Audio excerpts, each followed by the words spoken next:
Halo, Shalom, selamat sore, selamat jumpa kembali, saudara-saudara, bapak-bapak, ibu, adik-adik sekalian yang dikasihi Tuhan. Sore ini saya mau membicarakan kembali tentang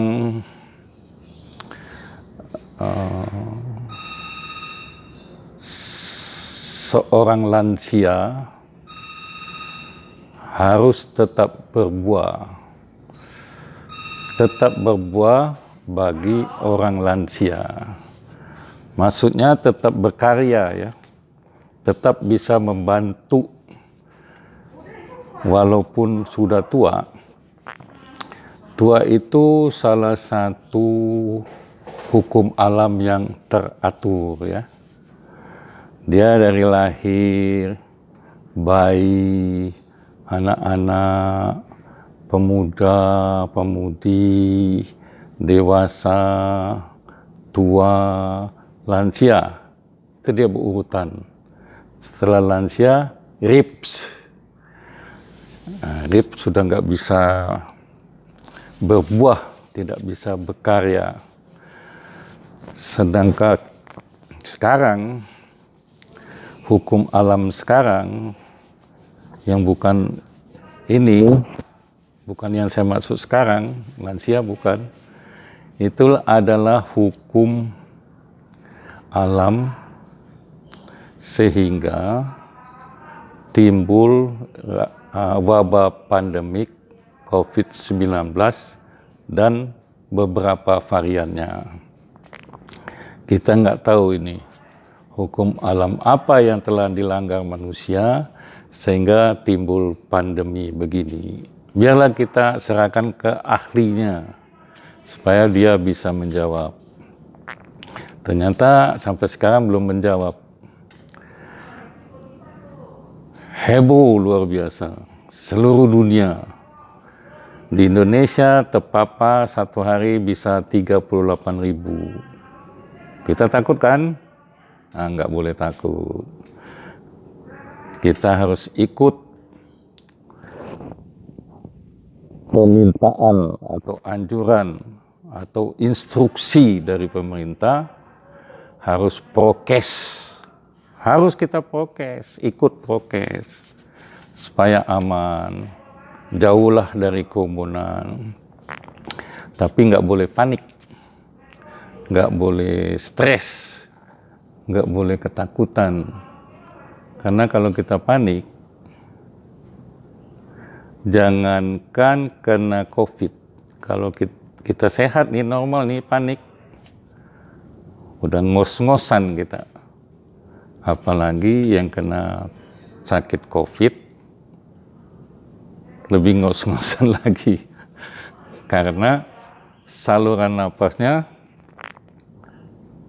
ini informasi ya, saluran napasnya ketutup sama selem. Jadi susah bernapas. Padahal oksigen itu di alam ini banyak nih. Nggak berkurang. Tapi tubuhnya nggak bisa mengambil oksigen. Kalau tubuh kamu, tubuh mereka, tubuh saya yang sehat ini gampang ngambil oksigen. Jadi yang sakit itu yang susah dapat oksigen. Saya jumpai satu pasien yang kena COVID, lelaki. Dia istilahnya ya, dibawa ke rumah sakit, itu saturasinya oksigen 88 apa berapa, karena dia panik. Sekarang lagi diobatin, saya juga terapi dia, doakan dia. Jadi kalau bahasa orang Katolik itu mendoakan. Kalau bahasa orang awam yang bukan Katolik itu terapi, ya. Ya sama. Jadi kita mau kembali ke lansia tadi ya. Tetap berbuah walaupun lanjut usia. Jadi kita harus memahami apa yang waktu lansia ini yang sangat kita pahami. Misalnya ahli IT, kita ngajarin orang sekitar kita IT, tapi secara daring. Misalnya ahli accounting, ngajarin orang accounting. Ahli nanam cabai rawit, ajaran bagaimana tanam cabai rawit supaya berbuah banyak. Itu namanya melayani dan menginformasikan hasilnya. Nah, kebetulan saya ini ahlinya mendoakan orang sakit supaya bisa sembuh, ya kan? Tapi nggak semua sembuh, sembuhnya sekitar 70%. Banyak juga yang sembuh, terutama yang sakitnya yang agak enteng-enteng. Kalau sakit misalnya demam berdarah, itu bisa 4 kali, 5 kali terapi.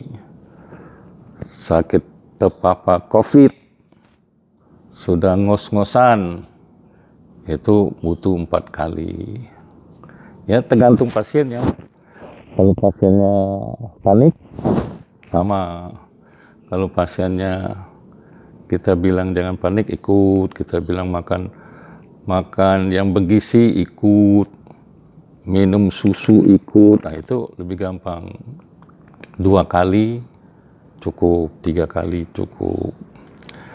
Atau kalau kita minta dia telepon jam 10, tapi dia telepon jam 11, itu agak sulit ya. Karena jam 11 itu udah ada orang lain lagi. Nah, saya juga sudah menurut hukum alam, sudah lansia. Cucu saya sudah 5.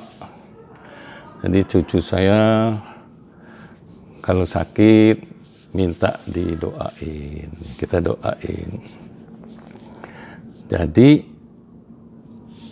ujian ini ada 2 macam.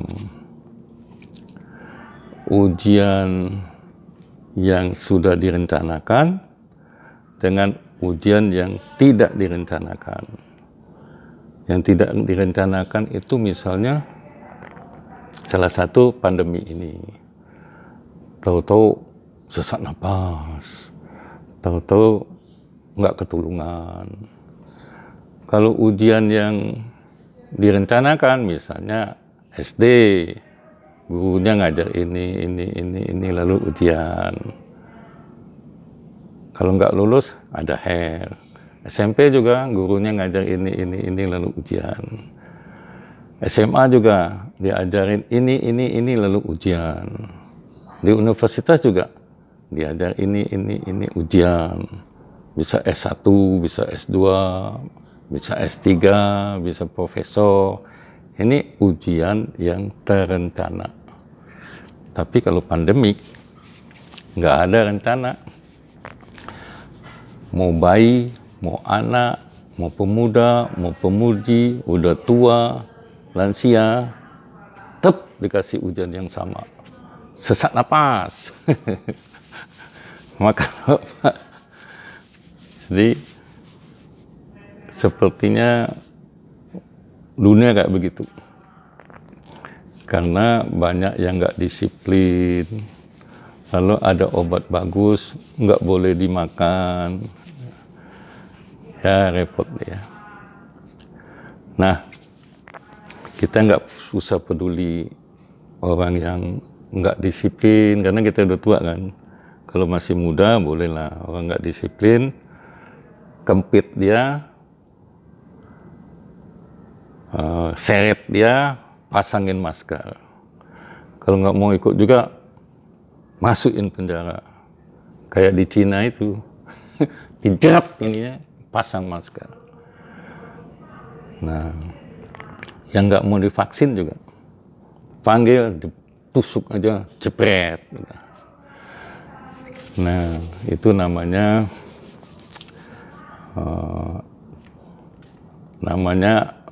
efektif,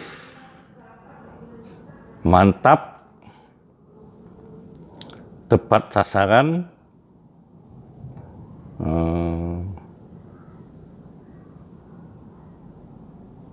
efisien. Jadi nggak perlu lagi nanti harus beli vaksin berjuta-juta, karena pasiennya bertambah karena dia nggak disiplin. Jadi yang rugi nanti negara yang rugi, kita juga. Siapin tabung oksigen. Kalau banyak pasien, berita di TV itu 80 sampai 90% rumah sakit penuh sama orang-orang nggak begini nih. Jadi saya pun menterapi atau mau menterapi orang segitu banyak, ya kita nggak sanggup lah. Dokter aja nggak sanggup, apalagi yang ahli-ahli yang kayak saya ini. Saya kira cukup sampai sini dulu. Lain kali kita sambung lagi obrolan ini. Terima kasih, salam saya dari Bekasi.